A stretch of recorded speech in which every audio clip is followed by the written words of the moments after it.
你看他如果我们今天钓的这样子，他吃到没看到吗？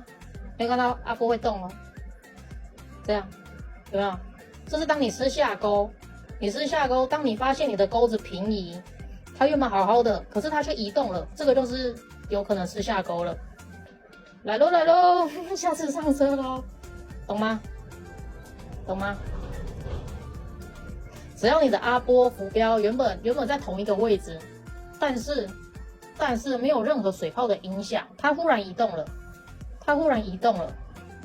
这时候就是可能有虾，那你要做的动作是什么？如果它往左边走，你往右边带，你的母线往右边走，你就会发现你的阿波斜斜的沉下去了。你就会发现你的阿波会斜斜的下去，这就是吃下钩的讯号。大家这样讲有懂吗？